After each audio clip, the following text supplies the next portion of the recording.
Andy Stanley, Enemies of the Heart. Devotional Day 5. Taking your desires to God. Scripture.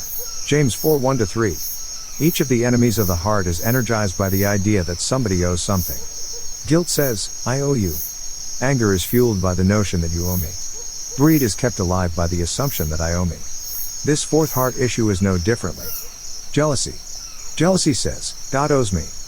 When we think about jealousy or envy, we immediately think of the things others have that we lack: looks, skills, opportunities, health, height, inheritance, etc. We assume our problem is with the person who possesses what we lack. But let's face it, God could have fixed all of that for us. Whatever He gave your neighbor, He could have given you too. That's why you may feel inside that He owes you. Jealousy can terrorize your life and wreak havoc in your relationships. The good news is, this behemoth, like the other three, has a vulnerability. And it's something you might not expect. Stop coveting what others have and start asking God for what He knows is best for you.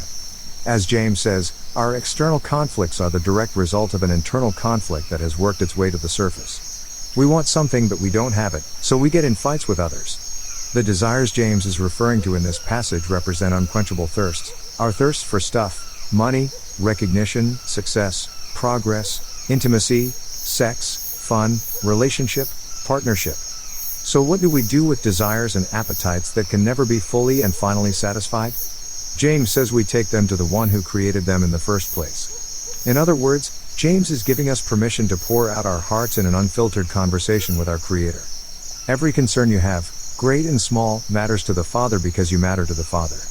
Whether it pertains to your love life, your career, your marriage, your parents, your children, your finances, your education, or your appearance, bring it to Him. And keep bringing it to Him until you find the peace to get up off your knees and face the day, confident in the knowledge that He cares for you. Let me assure you, your heart will always be dear to His heart.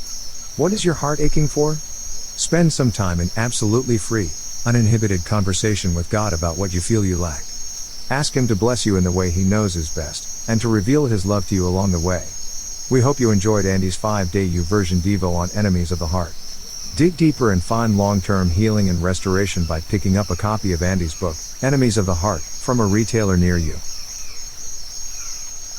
What causes fights and quarrels among you? Don't they come from your desires that battle within you? You desire but do not have, so you kill. You covet, but you cannot get what you want, so you quarrel and fight. You do not have because you do not ask God. When you ask, you do not receive, because you ask with wrong motives, that you may spend what you get on your pleasures.